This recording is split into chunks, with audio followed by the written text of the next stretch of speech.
একটা মধ্যবিত্ত পরিবারের সন্তানদের কখনো শখ রাখতে নেই, তাদের শুধু অ্যাডজাস্ট করে যেতে হয়। মুখে হাসি বুকে হাজার যন্ত্রণা নিয়ে বেঁচে থাকার নামই হলো মধ্যবিত্ত।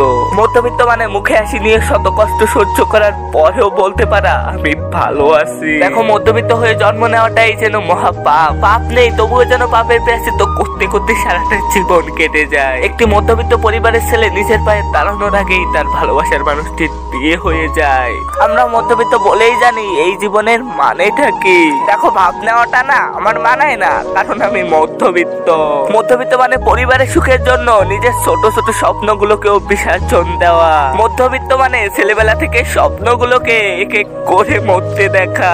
মধ্যবিত্ত মানে ভালোবাসার ইচ্ছা আছে বাট প্রকাশ করার উপায় নাই। দেখো, একটা মধ্যবিত্ত পরিবারই এই পৃথিবীর আসল রূপটা দেখতে পায়। মধ্যবিত্তদের কখনো উপন্যাস পড়তে হয় না, কারণ তারা নিজেরাই যে এক একটা উপন্যাসের বাস্তব চিত্র। মধ্যবিত্ত জীবন মায়ের কাপড় মেয়ে পড়তে পারলেও কোনো বাবার কাপড় কোনো ছেলে পড়তে পারে না।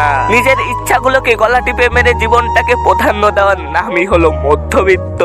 প্রতিনিয়ত জীবনের সাথে লড়াই করে বেঁচে থাকার এক নাম হলো মধ্যবিত্ত। পকেটে 10 টাকা বুকে 1000 টাকার স্বপ্ন নিয়ে পথ চলার মানুষটার নামই হলো মধ্যবিত্ত। একটা মধ্যবিত্ত ঘরে জন্ম নিলেই বোঝা যায় এই দুনিয়াটা কতটা কঠিন। দেখো, আমার ইচ্ছা অনেক কিছু, ক্ষমতা অল্প, মধ্যবিত্ত বলেই কথা। যারা সত্যিকারে ভালোবাসতে চায় তাদের কপালে কখনো ভালোবাসা জোটে না, শুধু জোটে পৃথিবী সমান অবহেলা। মধ্যরাতের কষ্টগুলো বড় বেহায়া, না দেয় ঘুমাতে, না দেয় জেগে থাকতে, পারে শুধু অশান্তির মধ্য রাখতে। আগুন দেখছো, ওই আগুন হয়ে জ্বলছি আমি। তুমি যাকে বলো আগুন, আমি তাকে বলি পানি। বসে আছি আমি একা, সাথে আছে তোমার দেওয়া কিছু স্মৃতি। সেইগুলো ভেবে ভেবেই কেটে যাচ্ছে সময়গুলি।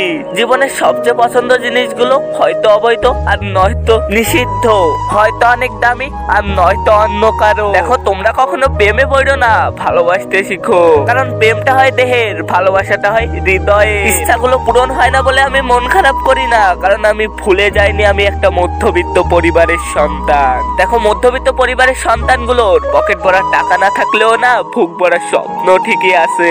আমি মধ্যবিত্ত, তাই কাউকে ভালোবেসে তাকে নিয়ে স্বপ্ন দেখতেও ভয় লাগে। চোখে হাজার স্বপ্ন, বুকে অদম ইচ্ছা, ছুতে চাই নিজের স্বপ্নের সীমা, কিন্তু তবুও বারবার দমে যেতে হয়, কারণ তুমি মধ্যবিত্ত। দেখো, মধ্যবিত্ত পরিবারে জন্ম নিয়েছি, এটাই কি আমার দোষ? মধ্যবিত্ত পরিবার মানে স্বাদ আছে কিন্তু সাধ্য নাই। পায়ে হেঁটে 10 টাকা বাঁচিয়ে রাখাকেই বলে মধ্যবিত্ত। দেখো, মধ্যবিত্তদের স্বপ্ন পূরণ করাটাই যেন আরেক নতুন স্বপ্ন। স্বপ্ন ভাঙার নামই হচ্ছে মধ্যবিত্ত। মধ্যবিত্ত তাই স্বপ্ন দেখার আগেই স্বপ্ন ভেঙে যাওয়ার ভয় পায়। প্রেমটা আসলে মধ্যবিত্তদের জন্য নয়, কারণ মধ্যবিত্তদের প্রেমিকারা শুধু স্বপ্ন দেখতে জানে, ওই স্বপ্নগুলোকে সাজাতে পারে না। আজ মধ্যবিত্ত বলেই আগামী দিনের কথা ভাবি। ইনকামটা হবে তো, চাকরিটা যাবে না তো, ঘরের শিশুটার জন্য বাজারে দুধ পাবো তো, বাসার সবাইকে ঠিক করে খেতে দিতে পারবো তো, দেখা স্বপ্নগুলো পূরণ হবে তো। পছন্দের জামাটার দাম শুনে পছন্দ হয়নি বলে রেখে আসার নামই হয়তো মধ্যবিত্ত। মধ্যবিত্তদের স্বপ্ন দেখা উচিত নয়, কারণ স্বপ্ন পূরণ করার প্রতীক্ষা করার মতো সময় মধ্যবিত্তদের নাই। দেখো, আমিও এক মধ্যবিত্ত পরিবারের সন্তান, ইউটিউবিং করার মতো সময় আমার নাই, তারপরও কেন যেন অনেক কাজের মধ্য থেকে সময় বের করে ইউটিউবিং করি। তো আজকে এই পর্যন্ত বিদায় নিচ্ছি আমি মধ্যবিত্ত তোমাদের পক্ষ থেকে। হয়তো দেখা হবে পরবর্তী কোনো ভিডিওতে। সেই পর্যন্ত সবাই ভালো থেকো, সুস্থ থেকো, সবাই সবার জন্য দোয়া কইরো। পারলে এই ছোট্ট চ্যানেলটাকে সাবস্ক্রাইব কইরা দিও।